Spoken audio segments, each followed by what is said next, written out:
certain words and phrases such as thick lips or kinky hair, the accompanying images are predominantly negative. Such expressions connote far more than they denote. From whose perspective are the lips of Africa thick or her hair kinky? Certainly not from the African's perspective. How then does the writer describe the Caribbean descendants of West Africans so as not to connote the negativity implied in the description, such as thick lips?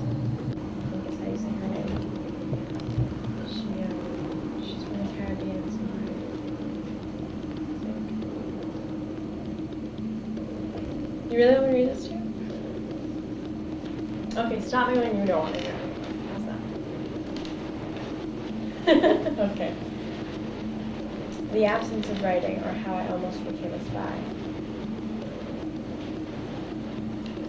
I wasn't hardbacked, but I definitely wasn't no spring chicken when I started to write, as a way of living my life, I mean.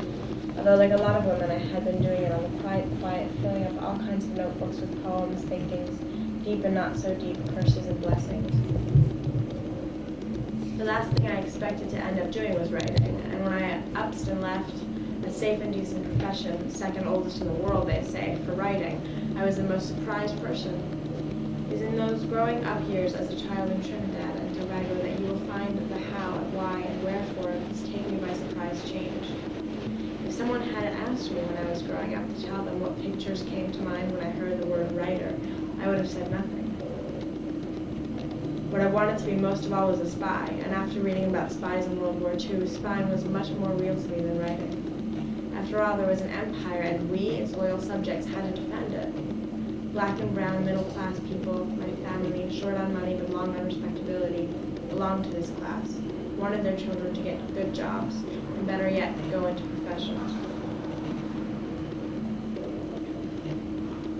Massa Day was done, and dreams were running high. My son, the doctor. Education was open to everyone, girl and boy alike. My daughter, the lawyer. And if your son or daughter didn't manage to get that far, there was always nursing, teaching, or accounting. Failing that, there was always the civil service. Failing that, there was always the civil service. Some people might say that this was normal, since the writers we had heard about, all white, had usually starved, and you couldn't say this about doctors or lawyers.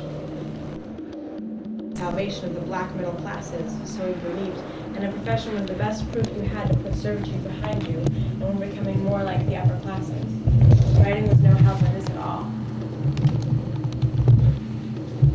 In high school, I was learning about many things: English literature, French history, American history, and finally, in my 5th year, West Indian history.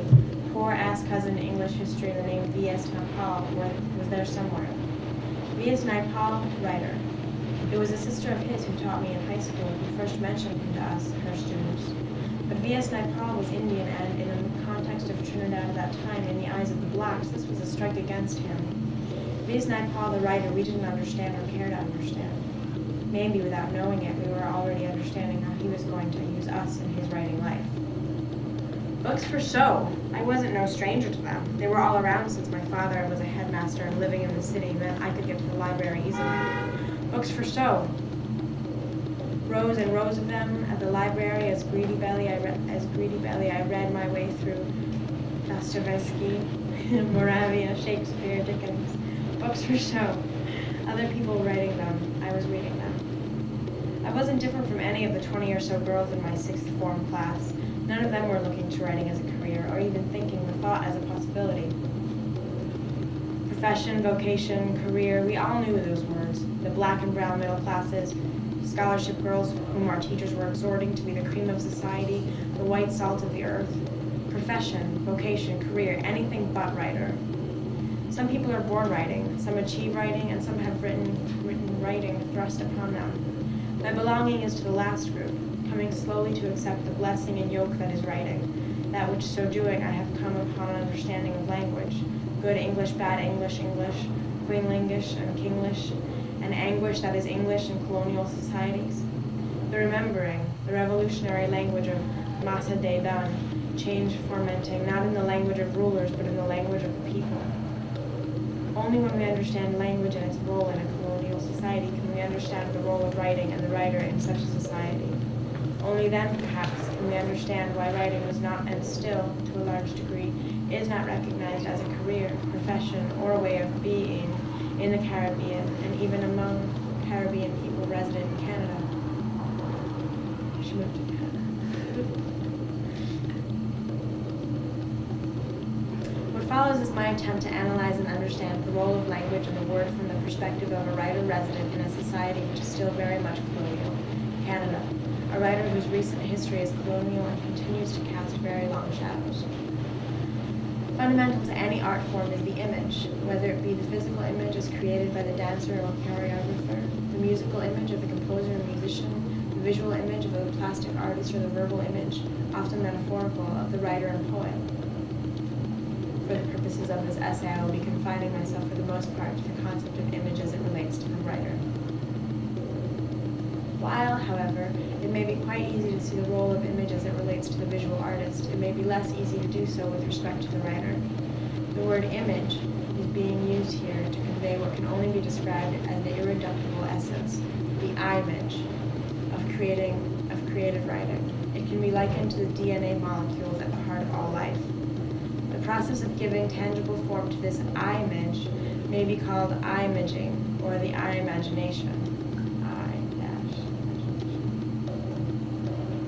Use of unconventional orthography, I-image, in this instance, does not only represent the increasingly conventional deconstruction of certain words, but draws on the Rastafarian practice of privileging the I in many words. I-image rather than image is, in fact, a closer approximation of the concept under discussion in this essay. In her attempt to translate the I-image into meaning and non-meaning, the writer has access to a variety of verbal techniques and methods: comparison, simile, metaphor, metonymy, symbol, rhyme, allegory, fable, myth, all of which aid her in this process. Whatever the name given to the technique or form, the function remains the same, that of enabling the artist to translate the I-image into meaningful language for her audience. The power and threat of the artist, poet, or writer lies in his ability to create new I-images, I-images that speak to the essential being of the people among whom and for the artist creates. If allowed free expression, these I-images succeed in altering the way society perceives itself and, eventually, its collective consciousness. For this process to happen, however, a society needs the autonomous I-image maker, for whom the I-image and the language of any art form become what they should be, a well-balanced equation.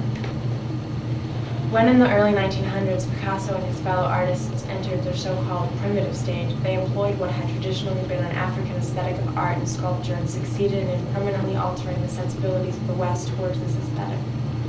In the wake of European colonial penetration of Africa and Oceania, the entire art world was, in fact, revolutionized, and the modernist art movement was born.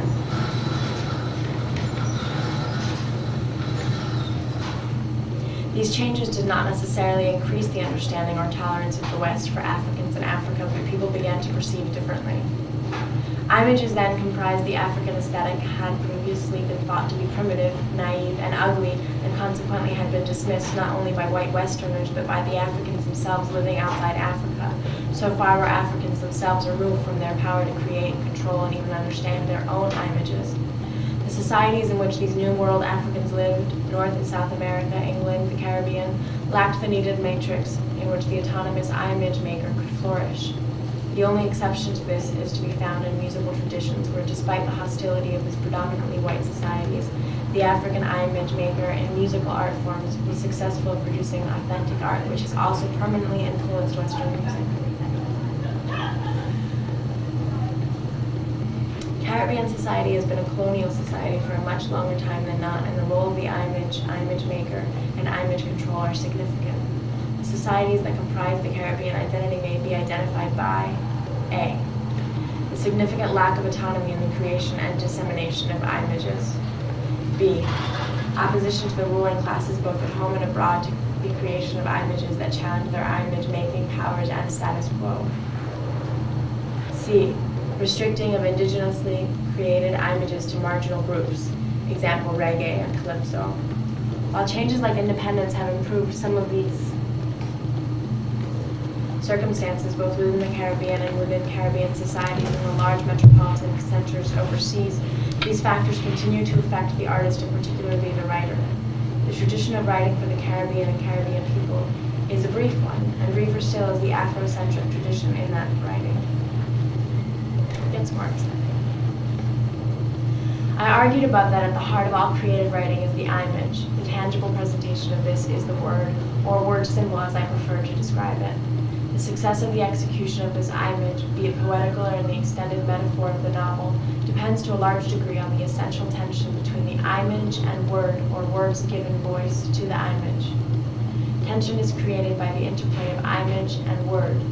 Image creating word, word giving rise to further image, and so on. This process is founded upon familiarity with word and image. Familiarity being used here in the sense of being kin to, part of, related to. What is assumed here, but probably should not be, is also a growing familiarity with being and how it relates to the outer world. If this process is as it should be, then the autonomous image image maker serves the function of continually enriching the language by enlarging the source of images, in particular metaphorical image. If we accept the living language continually encapsulates,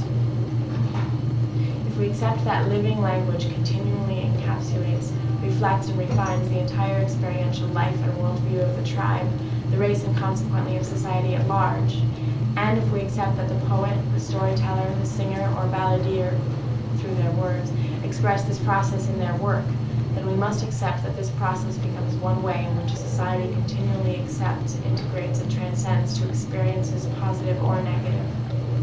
For it is through those activities, poetry, storytelling, and writing, that the tribe's experiences are converted and transformed to image and to word almost simultaneously, and from word back to image again. So metaphorical life takes place, so the language becomes richer, the store of metaphor, myth, and fable enlarged, and the experience transcended not by exclusion and alienation, but by inclusion and the linguistic psyche, the racial and generic memory of the group. The progenitors of Caribbean society as it exists today created a situation such that the equation between image and word was destroyed for the African. The African could still think the image, she could still conceive of what was happening to her, but in stripping her of her language, in denying the voice power to make and simultaneously to express the image, in denying the voice expression, in fact, the ability and power to use the voice was effectively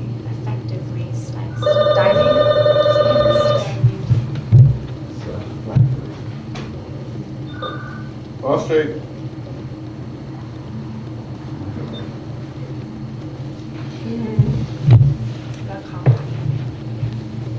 We could go further and argue that with the withering of the word in the New World, not only did the image die, but also the capacity to create one's own image.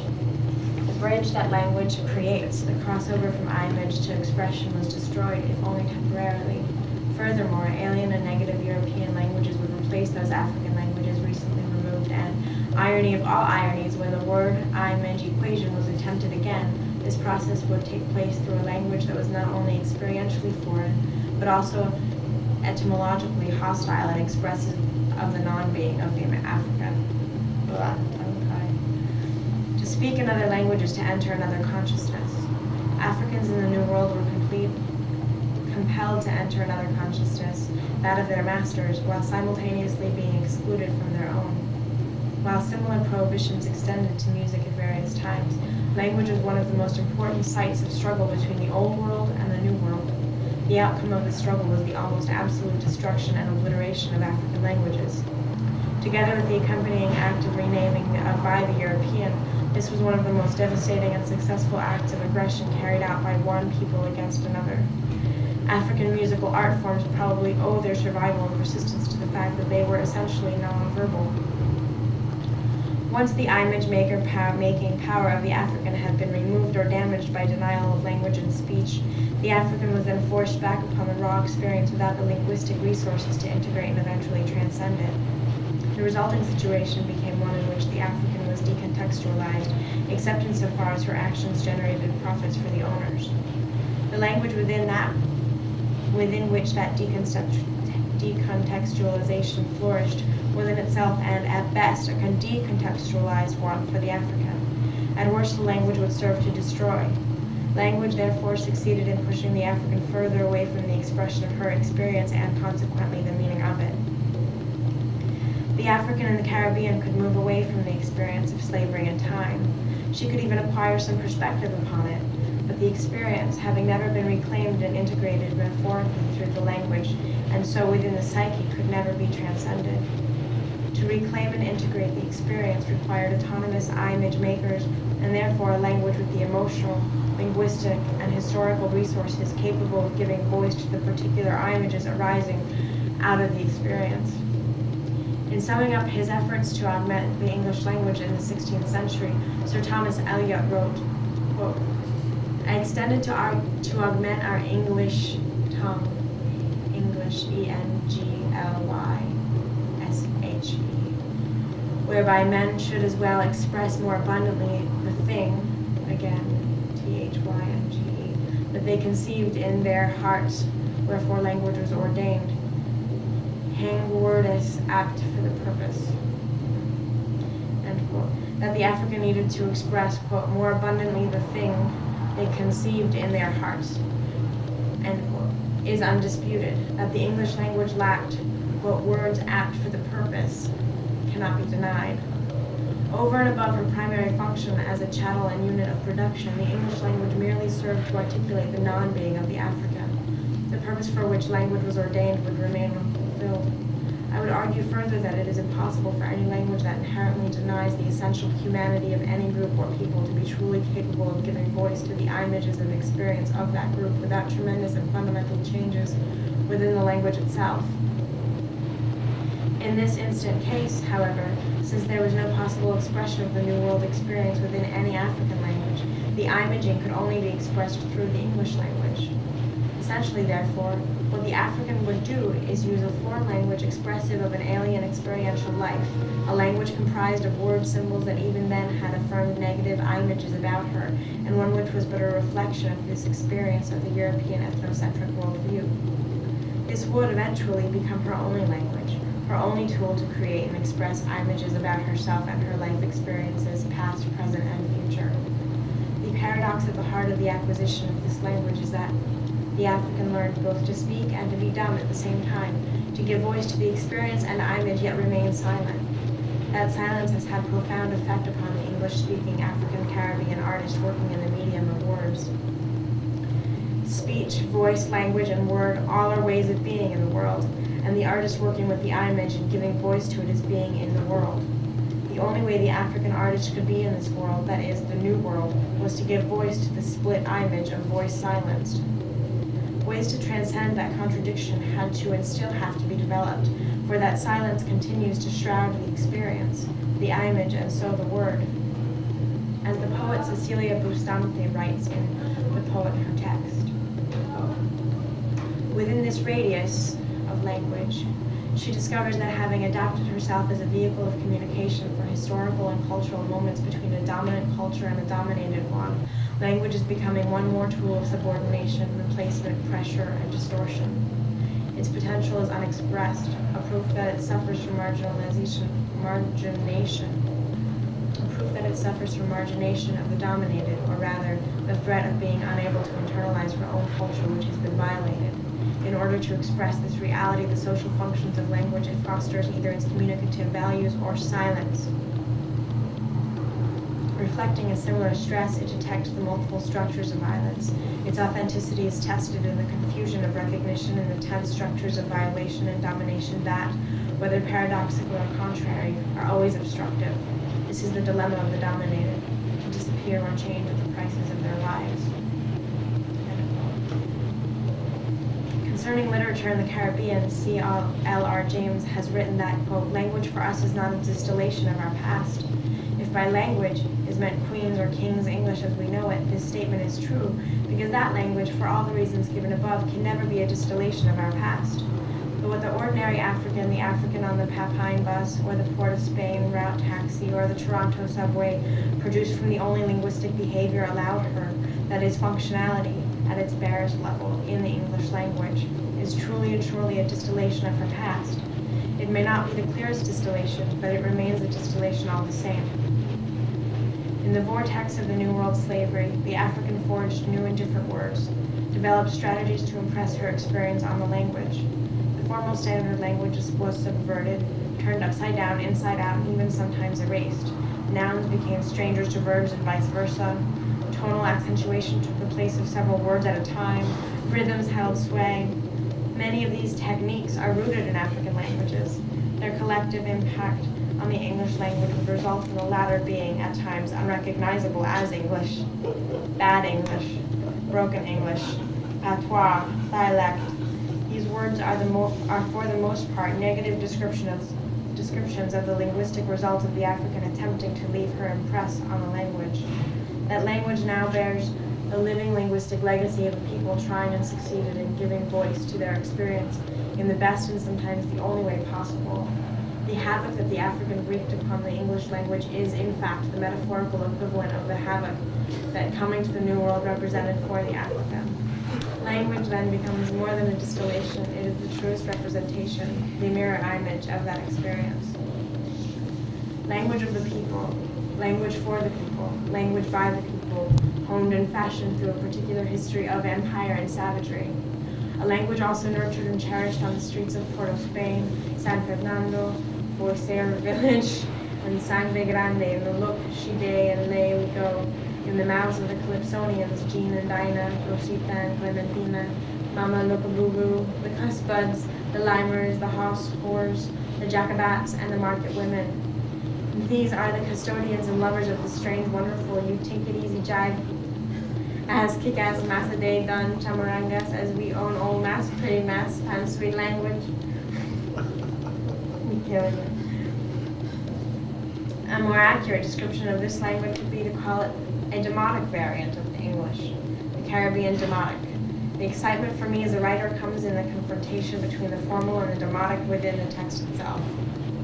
In the absence of any other language by which the past may be repossessed, reclaimed, and its most painful aspects transcended, English in its broadest spectrum must be made to do the job. To say that the experience can only be expressed in standard English, if there is such a thing, or only in the Caribbean demotic, there is such a thing, is, in fact, to limit the experience for the African artist working in the Caribbean demotic. It is in the continuum of expression from standard to Caribbean English that the veracity of the experience lies. One can never be less than self-conscious as an African Caribbean writer working in any of the demotic variants of English, whether the demotic variant be a form of standard English or Caribbean English. And for the writer from the Caribbean, language must always present a dilemma. At its most simple, the dilemma can be resolved to an either-or dichotomy. Either one writes in a demotic variant of English, or one writes in straight English. Choice of one or the other in this scenario is often seen as a political choice, and much bad writing takes place on either side of the divide in the name of linguistic validity. It is not sufficient, however, to write only in a dialect. For two, then, there remains a parallel and closed experience, although part of the same language. Neither is it sufficient to write only in what we have come to call standard English. The language as we know it has to be dislocated and acted upon, even destroyed, so that it begins to serve our purposes. It is our only language, and while it is our mother tongue, ours is also a father tongue.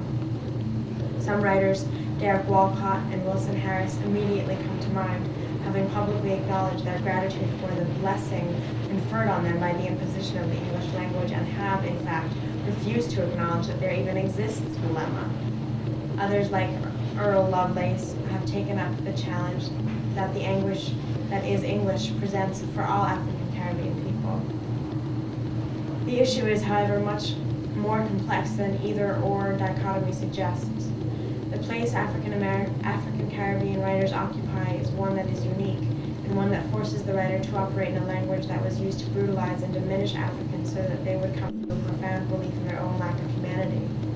No language can accomplish this, and to a large degree English did, without itself being profoundly affected, without itself being tainted. The challenge, therefore, facing the African Caribbean writer who is at all sensitive to language and to the issues that language generates, is to use the language in such a way that the historical realities are not erased or obliterated, so that English is revealed as the tainted tongue it truly is. Only in so doing will English be redeemed. Subversion of the language has already taken place. It began when the African in the New World, through alchemia, the art of the black in Egypt, practices succeeded in transforming the leavings and detritus of a language and infused it with her own remembered linguistic traditions. Much more must now be attempted. If we accept the earlier premises that at the heart of the language lies the image, metaphorical or otherwise, and that to the artist falls the task of articulating and presenting this image to the people, then the attack must be made at the only place where any true change is ever possible, at the heart of the language, the image and the simultaneous naming of it. The African artist in the Caribbean and the New World must create in, give voice to, and control her own images. This is essential for any group, person, or people, but more so for the African in the New World, since in one sense, our coming upon ourselves, a revelation to ourselves in the New World, was simultaneous with a negative representation of ourselves to ourselves by a hostile imperialistic power, and articulated in a language endemically and etymologically hostile to our very existence. In a very real sense, it can be argued that for the African in the New World, learning the English language was simultaneous with learning of her non-being, her lack of wholeness. The experience of the African in the Caribbean and the New World is now, however, as much part of the English collective experience as England is part, for better or worse, of the African experience. In the same manner, for instance, that Germany will always be a part of the Jewish collective experience and vice versa. That experience expressed in a language that is shared yet experientially different in both groups, has been and continues to be denied. Hence terms like broken or bad English or good English, all of which serve to alienate the speaker even further from her experience. If the language is to continue to do what language must do, if it is to name and give voice to the image and the experience behind that image, the thing we conceive in our hearts, and so house the being, then the experience must be incorporated in the language, and the language must begin to serve the recreation of those images. There are certain historical and sociological, not to mention etymological reasons, why when we hear certain words and phrases such as thick lips or kinky hair, the accompanying images are predominantly negative. Such expressions connote far more than they denote. From whose perspective are the lips of African thick or her hair kinky? Certainly not from the African's perspective. How then does the writer describe the Caribbean descendants of West Africans so as not to connote the negativity implied in the descriptions, such as thick lips? Journal entry, December 11th, 1986. Testimony stoops to mother tongue. I want to write about kinky-haired flat noses. Maybe I should be writing about the language that kinked the hair and flattened noses, made jaws prognathous.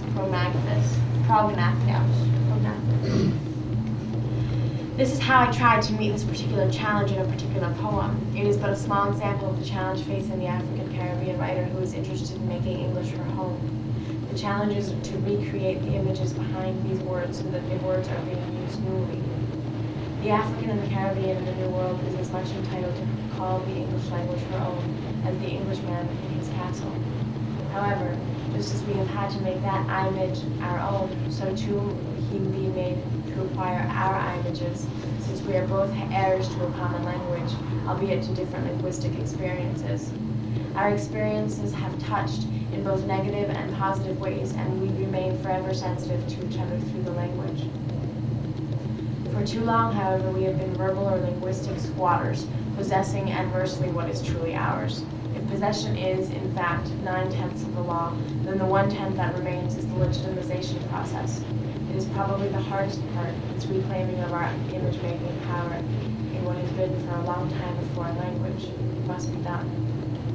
It is perhaps ironic that New World Africans, descendants of cultures and societies where the word and the act of naming was the focal point and fulcrum of societal forces, should find themselves in a situation where the word, their word, and the power to name was denied them. Traditionally, for instance, in many West African societies, until named, a child did not even acquire a recognizable and discernible human identity. In the New World, after the destruction of the native peoples, Africans would be renamed with the name of the stranger.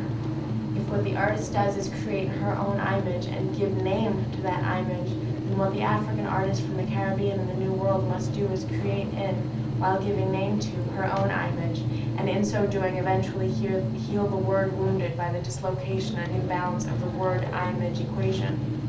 This can only be done by consciously reconstructing, reshaping, and, if necessary, destroying the language. When that equation is balanced and unity of word and image is once again present, then and only then will we have made the language our own. This is not a conclusion. What happens when you are excluded from the fullness and wholeness of language? What happens when only one aspect of a language is allowed you, as woman, as black? What happens when the language of ideas is completely removed and nothing is given to replace it? Surely thought requires language. How can you, without language, think or conceptualize? What happens to a language that is withheld or only used in a particular way with its users? Does it become disassociated? One level business, one level orders, commands, abuses, brutality, one level education to a specific purpose and level. What of celebration? What of love? What of trust between individuals? There can be no conclusion to the issues raised in this essay, since language is always and continually changing, a fluid phenomenon. One version of this paper was published many years ago in the journal Fireweed, 1983, and at that time I called this section postscript and wrote that it was, quote, not a conclusion because the issues raised here are still very much undecided. The questions I raised then were, how does one begin to destroy a language? How does one replace the image behind the word? I replied then that those questions remained unanswered and would probably remain so for a long time. I am now struck at how prescient I was in that original article about many of the issues I was to deal with in my writing subsequent to the writing of the paper. The absence of writing could be seen as something of a blueprint for my poetic and writing life. Have I answered those questions, or do they still remain unanswered? I believe I have come closer to answering them than I did 6 years ago. The manuscript, She Tries Her Tongue, has taken me a long way towards the goal of decentering the language. This is not the same thing as destroying a language, which is a far harder thing to do.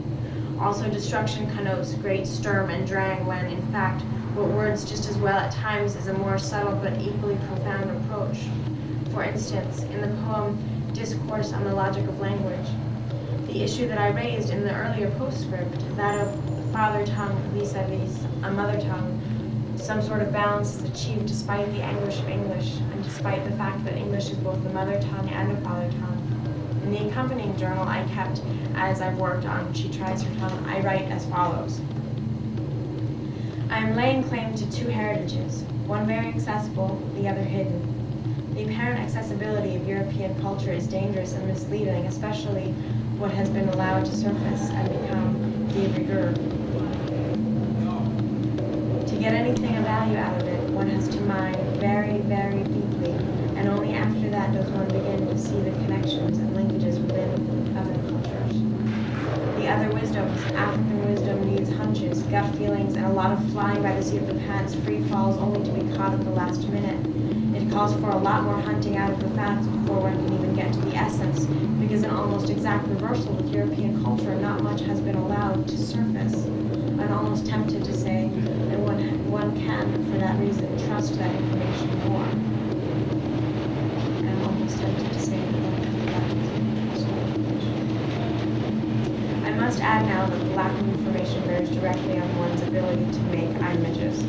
The linguistic rape and subsequent forced marriage between African and English tongues has resulted in a language capable of great rhythms and musicality, one that is and is not English, and one which is among the most vital in the English-speaking world today. The continuing challenge for me as a writer-poet is to find some deeper patterning, a deep structure, as Chomsky puts it in my language, the Caribbean Demotic. The challenge is to find the literary form of the Demotic language. As James Baldwin has written, quote, Negro speech is not a question of dropping S's or N's or G's, but a question of beat. At present, the greatest strength of the Caribbean Demotic lies in its oratorical energies, which do not necessarily translate to the page easily. Just as the language that English people write is not necessarily or often that which is spoken by them, so too what is spoken in the streets of Trinidad or by some Caribbean people in Toronto is not always going to be the best way of expressing it on the page. To keep in deep structure, the movement, the kinetic energy, the tone and pitch, the slides and glissandos of the Demotic within a tradition that is primarily page-bound, that is the challenge. In the former postscript, I wrote that it was perhaps ironic that a critique of the use and role of English in a particularly brutal historical context should be written in standard English, but that in itself throws into sharp relief the dilemmas described above. I was not completely satisfied with my argument then that the dilemma as to what language was appropriate was answered by my argument that the English language in its complete range belonged to us, and whatever mode best suited our needs should be used. In fact, the problem was that the piece itself did not, as I now believe it ought to, reflect that range that I spoke of. Unlike the former piece, the opening paragraphs of this present piece explain the absence of writing in my early life, are written closer to the Caribbean Demotic than to standard English. Could or ought I have to continue the entire piece in this style? Perhaps, but I do believe that the present piece is a far truer reflection of how I function linguistically than the original one. While I continue to write in my father tongue, I continue the quest I identified in 1983 to discover my mother tongue, trying to engender by some alchemical practice a metamorphosis within the language which from the father tongue to the mother tongue. Will I recognize this tongue when I find it, or is it rather a matter of developing it rather than finding it? Whatever metaphorical images one uses, discovery or development, the issue of recognition is an important one, since implied within the word itself is the meaning, the image of knowing again. There was a profound eruption of the body into the text of She Tries Her Tongue. This represents a significant development for me as a poet. The manuscript has become a blaze among a poetic path. In the New World, the female African body became the site of exploitation and profoundly anti-human demands, forced reproduction along with subsequent forcible abduction and sale of children. Furthermore, while the possibility of rape remains a amorphous threat it is, the female body continues to be severely circumscribed in its interaction with the physical surrounding space and place. How then does this affect the making of poetry, the making of words, the making of images if poetry, as I happen to believe, begins in the body and ends in the body? She Tries Her Tongue is the first blaze along the path to understanding and resolving this particular conundrum. I continue, as I did in the former postscript, to see the issue as being one of power and so control. I still, as I did then, fear being reductionist, but writing does entail control in many areas. Control of the word, control of the image, control of information which helps in the process of image making, and equally important, control in the production of the final product. By the time the manuscript She Tries Her Tongue comes into print, it will be almost 2 years and many, many rejections after its completion, despite its winning the Casa de las Americas Prize in 1988. As a female and a black living in a colonial society of Trinidad and Tobago, control was absent in each of these areas, hence the absence of writing, especially creative writing, and hence the lack of recognition of writing as a possible vocational profession. As a female and a black presently living in a society that is, in many respects, still colonial, I refer here to Canada's relationship with the United States of America, and a society which is politely but vehemently racist. While I may have gained some control of my word and its image-making capacities, control of information and production is still problematic. For the many like me, black and female, it is imperative that our writing begin to recreate our histories and our myths, as well as integrate the most painful of experiences, loss of our history and our word. The reacquisition of power to create one's own image and to create one's own image is vital to this process. It reaffirms for us that which we have always known, even in those most darkest of times which are still with us, when everything conspired to prove otherwise, that we belong most certainly to the race of humans. That's it. Did you understand it?